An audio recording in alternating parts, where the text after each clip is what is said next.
നമസ്കാരം, ഞാൻ ഷാജി മഞ്ചരി. ഇന്ന് പുതിയൊരു വീഡിയോ.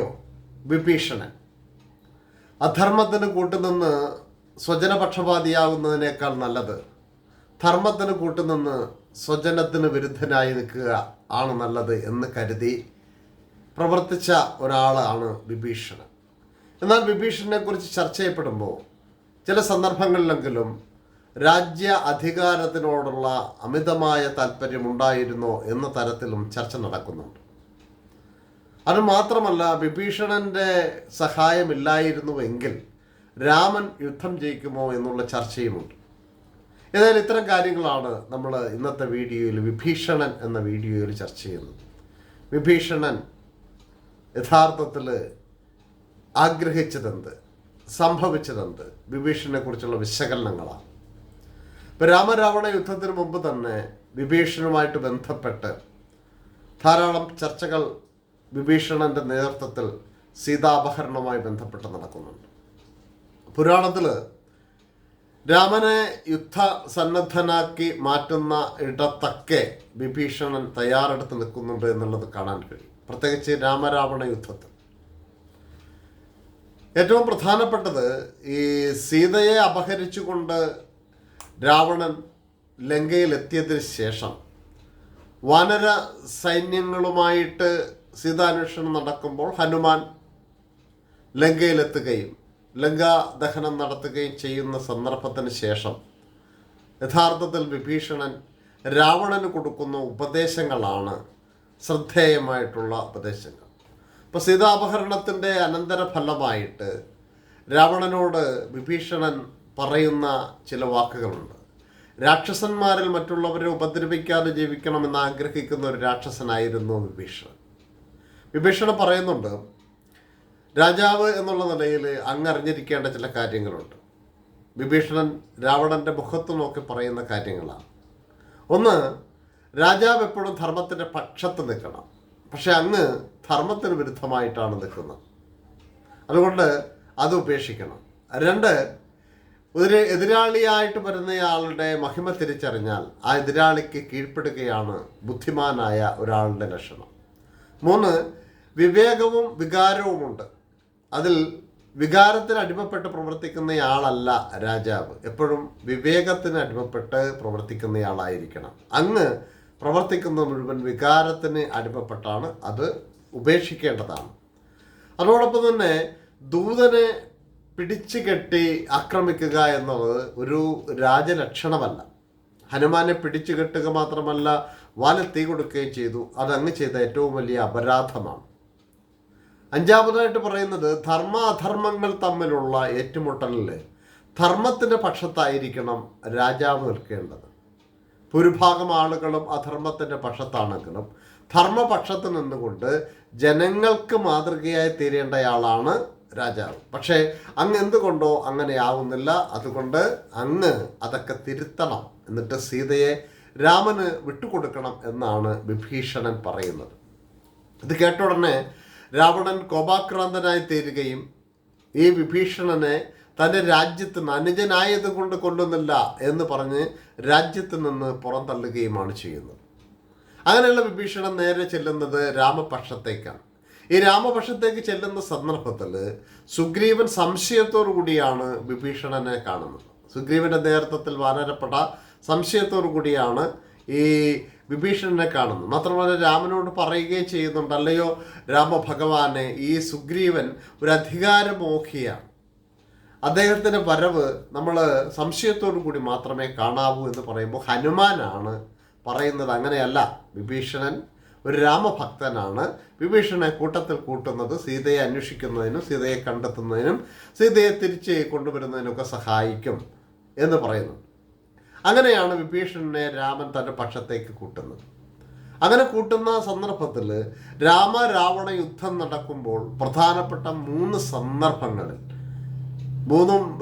സന്ദർഭങ്ങളിൽ രാവണൻ്റെ പരാജയത്തിന് നാന്ദി കുറിക്കുന്ന തരത്തിൽ രാമനോട് ഉപദേശങ്ങൾ കൊടുക്കുകയും രാമനോടൊപ്പം നിൽക്കുകയും ചെയ്യുന്നത് ഈ വിഭീഷണനാണ് എന്ന് കാണാം. അതിലൊന്ന് ഈ ഇന്ദ്രജിത്തിൻ്റെ വധവുമായിട്ട് ബന്ധപ്പെട്ടാണ്.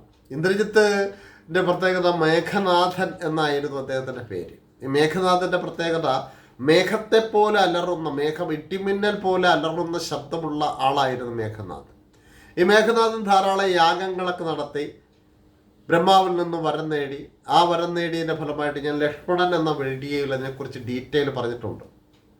ആരായിരുന്നു ലക്ഷ്മണൻ എന്നുള്ള ലക്ഷ്മണൻ്റെ വീഡിയോയിൽ പറഞ്ഞിട്ടുണ്ട്. എങ്കിലും സൂചിപ്പിക്കുന്നു, യാഗങ്ങൾ നിൽക്കെ നടത്തി ഒരു വരം നേടിയിട്ടുണ്ട്. വരമെന്ന് പറഞ്ഞാൽ 14 സംവത്സരം നൈഷിക ബ്രഹ്മചാരിയായിട്ടുള്ളയാൾ അല്ലെങ്കിൽ ബ്രഹ്മചാര വ്രതം അനുഷ്ഠിച്ചിട്ടുള്ളയാൾ മാത്രമേ തന്നെ വധിക്കാവൂ എന്നാണ് ഒരു വരം. രണ്ടാമത്തത് മനുഷ്യരായിരിക്കണം തന്നെ വധിക്കേണ്ടത് എന്നുള്ളതാണ്.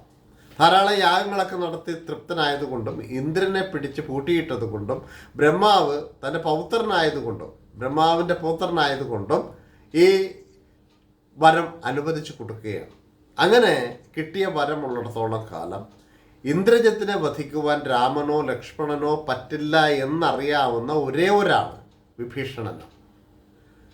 അപ്പോൾ രാവണ യുദ്ധം നടക്കുമ്പോൾ പല സന്ദർഭങ്ങളിലും രാമനെയും ലക്ഷ്മണനെയും മായായുദ്ധം കൊണ്ട് ഇന്ദ്രജിത്ത് മയക്കിക്കിടത്ത് വിജയാഘോഷം നടത്തുന്നുണ്ട്. 2 സന്ദർഭങ്ങളിൽ രാമനും ലക്ഷ്മണനും ഈ ഇന്ദ്രജിത്തിൻ്റെ മുമ്പിൽ പരാജയപ്പെടുന്നുണ്ട്. പരാജയപ്പെടുക എന്ന് വെച്ചാൽ താൽക്കാലിക പരാജയമാണെങ്കിലും മായായുദ്ധത്തിൽ മയങ്ങി പരാജയപ്പെടുന്നു. ഈ സന്ദർഭത്തിൽ ഇന്ദ്രജിത്ത് ചെയ്യുന്ന മറ്റൊരു പ്രവൃത്തിയിൽ രാമൻ തകർന്ന് തരിപ്പണമായി പോകുന്നുണ്ട്.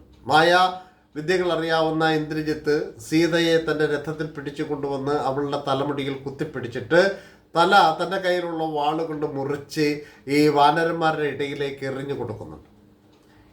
ഹനുമാൻ പറഞ്ഞതറിഞ്ഞിട്ട് രാമൻ തകർന്ന് തൻ്റെ സീത മരിച്ചോ, താൻ ഇനി യുദ്ധം ചെയ്യുന്നത് ആർക്ക് വേണ്ടിയിട്ട് എന്ന തലത്തിൽ നിലത്ത് വീണ് കരയുന്നുണ്ട്. ആ സന്ദർഭത്തിൽ വിഭീഷണനാണ് രാമനെ ചെന്ന് ആശ്വസിപ്പിച്ചിട്ട് ചോദിക്കുന്നുണ്ട്, അങ്ങ് കരുതുന്നുണ്ടോ അങ്ങയിൽ നിന്ന് വേറിട്ട് സീതയ്ക്ക് നിലനിൽപ്പുണ്ടോ എന്ന്? അങ്ങക്കെല്ലാം അറിയാം, പക്ഷെ ചില സന്ദർഭങ്ങളിൽ അങ്ങ് വെറും കുട്ടികളെ പോലെയാണ് എന്ന് വിഭീഷണൻ പറയുകയും യഥാർത്ഥത്തിൽ സീത അശോകവനികയിലെ ശിംശഭാ വൃക്ഷത്തിൻ്റെ തണലിലുണ്ടെന്നും ഞാൻ ദൂതന്മാരെ വിട്ട് അന്വേഷിച്ചെന്നും ഇപ്പോൾ ഇന്ദ്രജിത്ത് കൊന്നിരിക്കുന്നത് സീതയാണെന്നും അത്ഭുതങ്ങൾ കാണിച്ച് ആ സീതയെ വധിച്ചതായിട്ട് വരുത്തി നിങ്ങളുടെ മനോവീര്യം തകർക്കുവാൻ വേണ്ടിയിട്ടുള്ള ശ്രമത്തിൻ്റെ ഭാഗമാണെന്നും പറയുന്നു. അങ്ങനെയാണ് രാമൻ വീണ്ടും യുദ്ധസന്നദ്ധനാകുന്നത്. രണ്ടാമത്തെ സന്ദർഭം എന്ന് പറഞ്ഞാൽ രാവണനെ വധിക്കുന്നതുമായി ബന്ധപ്പെട്ട് സന്ദർഭമാണ്. ഈ രാവണനെ വധിക്കുന്നതുമായിട്ട് ബന്ധപ്പെട്ട് രാവണൻ്റെ ഹൃദയത്തിൽ അമൃതുണ്ട്. ഈ അമൃത് ഉള്ള കാര്യം രാവണൻ തന്നെയാണ് ഈ വിഭീഷണനോട് വിളിച്ച് പറയുന്നത്. അതായത് വിഭീഷണനെ കൊട്ടാരത്തിൽ നിന്ന് പുറത്താക്കുന്ന സന്ദർഭത്തിൽ വിഭീഷണനോട് വെല്ലുവിളിച്ചുകൊണ്ട് രാവണൻ പറയുന്നുണ്ട്, അല്ലയോ വിഭീഷണ, നീ എന്നിൽ നിന്നകന്ന് രാമൻ്റെ പക്ഷത്ത് ചേർന്നാലും എന്നെ വധിക്കുവാനാവില്ല. കാരണം ബ്രഹ്മാവ് എനിക്ക് തന്ന 2 വരങ്ങളിലൊന്ന് മനുഷ്യനാൽ വധിക്കപ്പെടണമെന്നും രണ്ടാമത്തത് നീ ഒരിക്കലും വധിക്കപ്പെടുന്നവനാകാതിരിക്കാൻ നിന്റെ ഹൃദയത്തിലേക്ക് അമൃത് നൽകുന്നു എന്നുമാണ് പറഞ്ഞിരിക്കുന്നത്. അതുകൊണ്ട് ഇത് 2 ഉള്ളിടത്തോളം കാലം എന്നെ ആർക്കും വധിക്കാനാവില്ല എന്ന് വിഭീഷണനോട് രാവണൻ വീമ്പടിക്കുന്നുണ്ട്. ഇതറിയാവുന്ന രാവണൻ പല സന്ദർഭങ്ങളിലും രാവണനുമായിട്ട് ഏറ്റുമുട്ടുമ്പോഴും രാവണനെ പല രൂപത്തിൽ ഉപദ്രവിക്കാൻ അല്ലെങ്കിൽ പരാജയപ്പെടുത്തുന്ന വക്കിലേക്ക് എത്തിക്കാൻ പറ്റിയെങ്കിലും രാവണനെ വധിക്കാനായിട്ട് രാമന് പറ്റുന്നുണ്ട്. പല അസ്ത്രങ്ങളെങ്കിലും അതൊക്കെ തരിശാക്കി കളയുന്ന, നിലംപരിശാക്കി കളയുന്ന രൂപത്തിലേക്ക് മാറുന്നുണ്ട്. ആ സന്ദർഭത്തിലാണ് രണ്ടാമത് രാവണൻ്റെ കുതിരയെയും അതോടെ രഥത്തെയും യുദ്ധത്തിൽ തകർത്തുകൊണ്ട് തൻ്റെ ഗത കൊണ്ട് തകർത്തുകൊണ്ട് വിഭീഷണൻ രാമനോട് ഉപദേശിക്കുന്നു, അല്ലയോ രാമ, രാവണൻ്റെ ഹൃദയം നോക്കി അമ്പെയ്യുക, അവിടെ അമൃതരിപ്പുണ്ട്. ആ അമൃത കുംഭം അല്ലെങ്കിൽ അമൃത നിധി അവിടുന്ന് തകർത്ത് തരിപ്പണമാക്കിയാലേ രാവണനെ വധിക്കാൻ പറ്റൂ. രാവണൻ്റെ 20 തലകൾ അറുത്താലും കൈകളറുത്താലും ശരീരം മുറിച്ചിട്ടാലും രാവണൻ വധിക്കപ്പെടില്ല. വധിക്കപ്പെടണമെങ്കിൽ അമൃതില്ലാതെയാവണം. അമൃതിരിക്കുന്നത് ഹൃദയത്തിലാണ്. ഹൃദയം നോക്കി അമ്പെയ്യുക എന്ന് പറഞ്ഞിട്ട് ഹൃദയം നോക്കി അമ്പെയ്യുന്നുണ്ട്. അങ്ങനെയാണ് രാമൻ രാവണനെ വധിക്കുന്നത്. അപ്പോൾ ഈ രാവണവധം യഥാർത്ഥത്തിൽ നടക്കുന്നത് കൊണ്ട് അടുത്ത രാജ്യാവകാശിയായിട്ട് അറിയാതെയാണെങ്കിലും വിഭീഷണൻ ചെന്ന് ചേരുന്നുണ്ട്. രാവണൻ വീണ് കിടക്കുന്ന സന്ദർഭത്തിൽ ആദ്യം അന്ത്യകർമ്മങ്ങൾ ചെയ്യുവാൻ ജ്യേഷ്ഠൻ്റെ സ്ഥാനമാണ് അച്ഛൻ്റെ സ്ഥാനമാണ്, ജ്യേഷ്ഠൻ അച്ഛൻ്റെ സ്ഥാനമാണ് എന്ന് മനസ്സിലാക്കിയിട്ട് അന്ത്യകർമ്മങ്ങൾ ചെയ്യുവാനായിട്ട് വിഭീഷണനോട് രാമൻ പറയുമ്പോൾ ആദ്യം വിഭീഷണൻ മടിക്കുകയാണ്. കാരണം അധർമ്മത്തിൻ്റെ പാതയിൽ സഞ്ചരിച്ചയാൾ, ആ അധർമ്മം തൻ്റെ ജീവിത വഴിയായി സ്വീകരിച്ചയാളിൻ്റെ കർമ്മം ചെയ്യുമ്പോൾ താനും അധർമ്മിയായി പോകുമോ എന്ന ചിന്ത വിഭീഷണനെ വലച്ചിരുന്നു. അപ്പോഴാണ് രാമൻ പറയുന്നത്, ഒരാൾ മരിക്കുന്നതോടുകൂടി, രാമൻ പറയുന്ന വാക്യം എല്ലാവരും അറിഞ്ഞിരിക്കേണ്ടതാണ്, ഒരാൾ മരിക്കുന്നതോടുകൂടി അയാളുമായിട്ടുള്ള ശത്രുത നമ്മളുടെ മനസ്സിൽ നിന്നില്ലാതെയാവണം. രാവണൻ എനിക്ക് വലിയ ഉപദ്രവങ്ങളൊക്കെ ചെയ്തെങ്കിലും ഇപ്പോൾ എൻ്റെ മനസ്സിൽ രാവണൻ ശത്രുവല്ല, മരണത്തോടുകൂടി തീരാത്ത ശത്രുതയുണ്ടോ എന്ന് വിഭീഷണനോട് രാമൻ ചോദിക്കുന്നുണ്ട്. അത് യഥാർത്ഥത്തിൽ എല്ലാവരും അറിഞ്ഞിരിക്കേണ്ട ഒരു ചോദ്യമാണ്. പലപ്പോഴും മരണത്തിൻ്റെ മുമ്പിൽ ശത്രുത വെച്ചുകൊണ്ട് ആ മരിച്ചു കിടക്കുന്നയാളിനെ ഒന്ന് കാണാൻ പോലും പോകാതിരിക്കുന്ന ആളുകൾ വർത്തമാനകാലത്തിൽ ജീവിച്ചിരിക്കുമ്പോൾ രാമൻ നേരത്തെ തന്നെ പറഞ്ഞിട്ടുണ്ട്, മരണത്തിന് മുമ്പിൽ തീരാത്ത ശത്രുതയുണ്ടോ, തീരണം. അങ്ങനെ രാമൻ്റെ നിർദ്ദേശപ്രകാരം, നിർബന്ധപ്രകാരമാണ് അന്ത്യകർമ്മങ്ങൾ ചെയ്യുകയും അന്ത്യകർമ്മങ്ങൾക്ക് ശേഷം രാമൻ വിഭീഷണനെ ലങ്കയുടെ രാജാവായിട്ട് അഭിഷേകം ചെയ്യുകയും ചെയ്യുന്നു. ഇപ്രകാരം ലങ്കയുടെ രാജാവായി തീരുന്നതിന് കാരണമായി തീർന്നത് ഒരർത്ഥത്തിൽ ധർമ്മപക്ഷത്ത് നിന്ന് ചിന്തിച്ചുകൊണ്ട് രാമപക്ഷത്ത് ചേർന്നത് കൊണ്ടാവാം. പക്ഷേ രാവണപക്ഷത്ത് നിന്ന് നോക്കുമ്പോൾ ഇന്ദ്രജിത്ത് ഒരിക്കൽ പറയുന്നുണ്ട്, നിങ്ങളെ ഞാൻ കൊല്ലാതെ വിടുന്നത്, ഈ യുദ്ധമുഖത്ത് നിൽക്കുമ്പോൾ വിഭീഷണനോട് ഇന്ദ്രജിത്ത് പറയുന്നുണ്ട്, നിങ്ങളെ ഞാൻ കൊല്ലാതെ വിടുന്നത് എൻ്റെ അച്ഛൻ്റെ സ്ഥാനമുള്ളത് കൊണ്ട് മാത്രമാണ്, ഇളയച്ഛനാണ് എന്ന് പറഞ്ഞിട്ട് വിഭീഷണനെ യുദ്ധരംഗത്തിൽ നിന്ന് കൊല്ലാതെ വിടുന്നുണ്ട്. അങ്ങനെയുള്ള ആ വിഭീഷണൻ പിന്നീട് രാജാവായിട്ട് മാറുകയും ലങ്കയെ ഭരണത്തിലേക്ക് നയിക്കുകയും ചെയ്യുന്നുണ്ട്. പിന്നീട് അശ്വമേധയാഗം നടക്കുമ്പോൾ രാമൻ അശ്വമേധയാഗം നടത്തുന്ന സന്ദർഭത്തിൽ ആ സമ്പത്ത് സമാഹരിക്കുന്ന ആളിൻ്റെ ചുമതലക്കാരൻ, ധനകാര്യ വകുപ്പിൻ്റെ ചുമതലക്കാരനായിട്ട് ചുമതലപ്പെടുത്തിയത് ഈ വിഭീഷണനെ ആയിരുന്നു. അങ്ങനെയുള്ള വിഭീഷണൻ ചിരഞ്ജീവികളിൽ ഒരാളാണ്.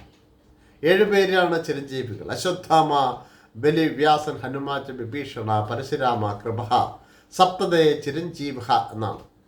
അതിൽ വിഭീഷണൻ എങ്ങനെയാണ് ചിരഞ്ജീവിയാകുന്നത് എന്നുകൂടെ പറഞ്ഞുകൊണ്ട് നമുക്കത് അവസാനിപ്പിക്കാം. വിഭീഷണൻ ധർമ്മപക്ഷത്ത് നിന്നുകൊണ്ട് ജീവിതത്തെ മുന്നോട്ട് നയിക്കാൻ ശ്രമിച്ച ഒരാൾ. അങ്ങനെയുള്ള ആളുകളൊക്കെ ചിരഞ്ജീവികളായി മാറും എന്നുള്ളതാണ്. 2, ആരോടാണോ താൻ ഭക്തി കാണിക്കേണ്ടത് അയാളോടുള്ള ഭക്തി ജീവിത അവസാനം വരെ കാണിക്കുന്ന ഒരാൾ.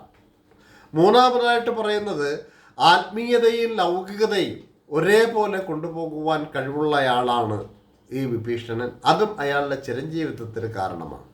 അങ്ങനെ ചിരഞ്ജീവികളിൽ 7 പേരിൽ പ്രധാനിയായിട്ട് മാറുന്നതിൻ്റെ കാരണം ഈ പറഞ്ഞ 3 കാര്യങ്ങളാണെന്ന് പുരാണത്തിൽ രേഖപ്പെടുത്തിയിട്ടുണ്ട്. അങ്ങനെയുള്ള ഈ വിഭീഷണനുമായിട്ട് ബന്ധപ്പെട്ട് വിഭീഷണൻ രാവണപക്ഷത്ത് നിന്ന് രാമപക്ഷത്തേക്ക് മാറുമ്പോൾ ധർമ്മത്തെ സംരക്ഷിക്കാനാണെങ്കിലും അറിയാതെയാണെങ്കിലും രാജ്യമോഹം എന്നുള്ള ഒരു അവസ്ഥ അദ്ദേഹത്തിൻ്റെ മനസ്സിലുണ്ടായിരുന്നു എന്നുകൂടി ഒരു ചിന്തയുണ്ടാവണം. ആ ചിന്തയുടെ ബലത്തിൽ പിന്നീട് അദ്ദേഹം രാവണൻ്റെ പകരക്കാരനായിട്ട് ലങ്കയുടെ അധിപനാകുന്നുണ്ട്. ഏതായാലും രാമായണത്തിലെ ഏറ്റവും പ്രധാനപ്പെട്ട കഥാസന്ദർഭത്തിൽ കടന്നു വരികയും രാമൻ്റെ വിജയത്തിന് നിർണായകമായ പങ്കുവയ്ക്കുകയും ചെയ്ത വിഭീഷണൻ രാക്ഷസന്മാരിൽ മനുഷ്യമുഖമുള്ള ഒരാൾ കൂടിയായിരുന്നു എന്ന് പറഞ്ഞുകൊണ്ട് ഇത് നിർത്തുന്നു. വിമർശനങ്ങളും നിർദ്ദേശങ്ങളും സ്വീകരിക്കുന്നതാണ്. കഴിഞ്ഞ ദിവസം രാക്ഷസന്മാരെയും അസുരന്മാരെയും കുറിച്ച് ഉള്ള വീഡിയോ ചെയ്തപ്പോഴത്തേക്ക് ചില ആളുകൾ ചോദിച്ചു, ഞങ്ങളൊക്കെ കരുതിയിരുന്നത് ഇവർ 2 പേരും ഒരേ വിഭാഗക്കാരാണെന്ന്. അതല്ല എന്ന അറിവ് കൊടുക്കാൻ കഴിഞ്ഞതിൽ എനിക്ക് സന്തോഷമുണ്ട്. 2 അച്ഛന്മാർക്ക് 2 അമ്മമാരിൽ പിറന്നാൽ ഒരിക്കലും അവർ ഒന്നാവത്തില്ല, ഒരേ ആളുകളാകത്തില്ല എന്നുകൂടെ സൂചിപ്പിച്ചുകൊണ്ട് നമുക്ക് വിഭീഷണിലൂടെ സഞ്ചരിക്കാമെന്ന് പറഞ്ഞുകൊണ്ട് നമുക്ക് വീണ്ടും കാണാം. നന്ദി, നമസ്കാരം.